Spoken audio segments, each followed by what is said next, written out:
Is a narcissist aware that they did something wrong? Does the narcissist actually know that what they're doing is hurting someone else or that is wrong? If you guys don't know who I am, my name is Ben Taylor. I run Raw Motivations. I'm a self-aware narcissist on this platform to provide awareness, growth, healing, and change. Notice I didn't say hope. I didn't say hope because my intention on being on this platform is not to keep anybody in an abusive relationship. It's to not keep someone holding on or thinking someone has that potential when they haven't demonstrated their care. I want you to be very clear that if you're in a relationship where your physical safety is at effect, please get help as quick as you can. Please call the police. Please make sure that you are being safe because that abuse is real and that abuse is very deadly. So please be careful out there. If you don't know who I am, like I said, self-aware narcissist on this channel. I talk with people every single day trying to help them work through the aspects of narcissistic abuse. And I talk to survivors daily to try to be able to help them find their peace, their growth as they're continuing to move away from the narcissist or they're continuing to mentally disconnect from everything that just happened. And do that with one-on-one coaching. And when I coach with people, I work with them in 3 different sections. The first one is the trauma bond. And that's the idea of like breaking free from that toxicity of where hey, this relationship is toxic, but I still feel like I want this person. I'm still running back to them. I still want to call them. I still want to engage with them. I still want to hug them, whatever it is. And a lot of times people are like, I know this isn't healthy, but I don't know how to stop going back. Because what's formed a lot of times is an addiction. And as people break away from the narcissist, they get into a place that I call limbo land that really is the aspect of where there's peace because they're not actively being abused, but it doesn't feel peaceful.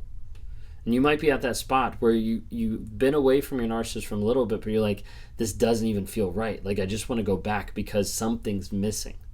And so I work with people to try to figure out and try to get that clarity.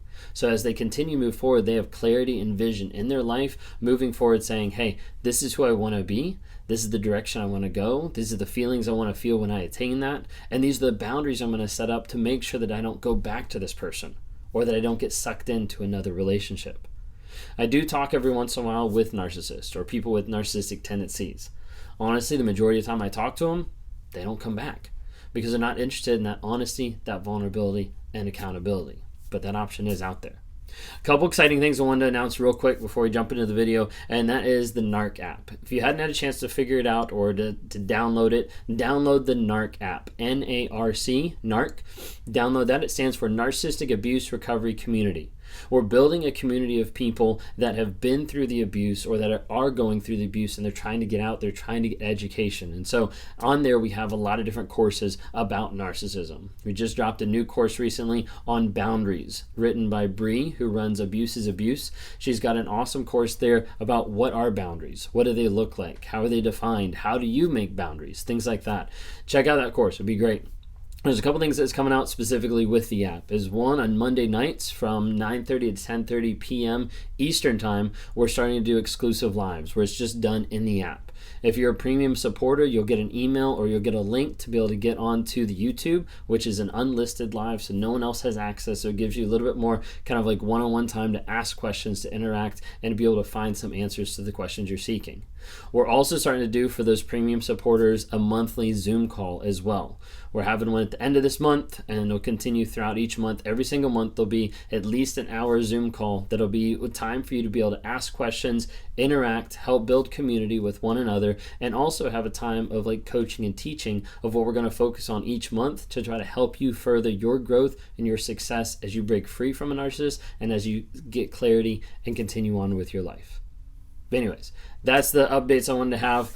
Real quick, if you don't follow TikTok, Instagram, YouTube, Facebook, we're all on those social medias. Wednesday nights, we have Wednesday night 9 p.m. to 10 p.m. with Lee Hammock on Facebook and on YouTube, where we're doing lives for that hour. Thursday nights is when I normally go live from 9 p.m. to 11 p.m. Eastern time. Would love to have you interact there. Let's jump in real quick. So are narcissists aware that they did something wrong? Do they actually know that what they're doing is hurting other people?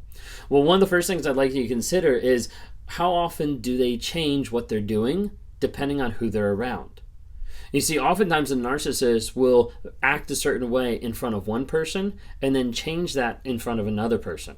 You've seen this a lot of times when they rage at you and then they walk into work and they act completely different.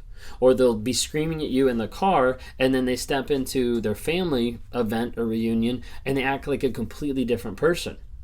You've probably seen the switch even more so if you've gone into any type of couples therapy or couples counseling, which is why we normally coach people don't go to couples counseling with a narcissist, because you get into that environment and all of a sudden they start talking and you look over and you're like, I don't even know who this person is, because they change it around.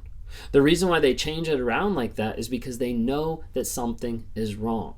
They know that what they're doing is not right. Whether that's morally or physically or mentally, they know that something is off, that something is weird, which is why a lot of times they'll change it around. You'll notice oftentimes they'll only act a certain way around certain people, which is why we normally say that a narcissist will let the mask slip with the people that are the closest to them. With a narcissist, the thought of being wrong, the thought of doing something wrong is something that they do not want to sit with. The idea of doing something wrong has a lot of guilt and it has a lot of shame when it comes to narcissism. When you think about narcissism as a whole, it has this underlying current, this underlying flow underneath it of the idea of shame. That everything upon it is built on that shame, and as a result, they don't want to be honest, and they don't want to be vulnerable, they don't want to actually open up and share what's going on, because they can't handle what's actually down below. Like the things that they've done, the words that they've said, the thoughts that they're thinking, etc., etc. So the thought of actually saying, hey, I did something wrong is almost like foreign to them. Sometimes it's on the aspect because they believe they're entitled to it, or they have that sense of entitlement of like, hey, I didn't do anything wrong because you're meant to serve me. You're meant to do this. This is not my job. This is what my job is. My job is to lord it over you, to be the God of my universe and say, hey, everybody's here to serve me. But when it comes down to it, when they start to think through the idea of, I just did something wrong, there's so much guilt and there's so much shame that they have to go to an aspect of where they blame other people. They blame everybody else for their problems. They blame everybody else for forcing them to do something or pushing them to a certain extreme. But when it comes down to it, they have to be able to push that off on someone else so they don't accept that, so they don't hold on to that, so they don't have to sit with the aspect of, hey, I did something wrong. So I think the majority of narcissists know that they do something wrong. They know that something's off. They know that something's weird at the very least level. But they know that something's wrong because they're changing what they're doing depending on the people that they're around, and they're not willing to be honest with that vulnerability and with that shame of what's going on. For me, one of the biggest aspects that opened up initially, like my thought process, was reading the book by Brene Brown called Daring Greatly.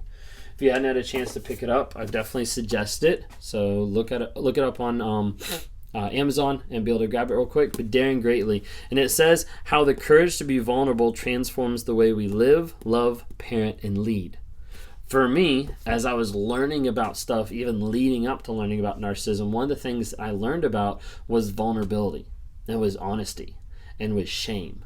And that was the part that really stuck out to me of like, I've got a lot of shame in my life, and I've got a lot of shame that's dictating what I say, how I respond to people, how I interact. And at the end of the day, that shame is what wants to control me a lot of the times, that makes me say, I'm not wrong. I'm never wrong. I'm always right. And that came out in my marriage oftentimes, where my wife would show me something or she would demonstrate something that she was correct, but I didn't want to admit that. Because admitting that would mean that there's something wrong with me. Admitting that would mean that I'm not perfect. Admitting that would be having guilt or having shame about that situation, and that's not something I want to do. So throughout our marriage, one of the hardest things for me to be able to say was I was wrong. Early on in our marriage, those words literally would not come out of my mouth. I didn't even know, in one sense, how to form those words. Like it's almost like I would go to say them and they just wouldn't come out. I would be like, maybe the closest I ever got was, maybe you might be right, but I wasn't wrong. Or like the idea of like, well, I might have been less right. But I never wanted to phrase the aspect of that shame and that acceptance of who I actually was in that moment, or what I actually said, or what I actually did, to actually have the words and say, I was wrong. And especially not to go farther than that, oh, I was wrong, will you forgive me? And then to change. That was something that wasn't a part of it. So do narcissists think that there's something wrong, or that they're doing something wrong? Yeah, I would say absolutely. but they're guided by the aspect of shame. And that shame and that guilt have to be pushed off as quick as possible. And so they blame other people, so they rage out at other people, so they do everything to distract, devalue, and discard the other person so they don't have to live with that. So they don't have to think, hey, maybe what just happened was my fault. Maybe what just happened is causing me shame. Narcissist doesn't want to think about that. Narcissist doesn't want to do that. If you're in a relationship like that where they're never going to admit that they're wrong, they're never going to admit when they do something, that when they mess up, when they make a mistake, if they're unwilling to acknowledge that there's aspects of life that they're just not perfect on, it could be a red flag that you might be dealing with someone who might have narcissistic tendencies, or at the very least just might be toxic. Those relationships have to be both ways, where you can work on it, they can work on it, both can admit, hey, I messed up here, or I messed up here. If you don't have someone that can admit that, or can say, hey, this is where I was wrong, it might be a red flag for you to watch out for. So be careful while you're out there, stay safe, evaluate who you're with, and make sure you're growing and changing to be the best person you can be.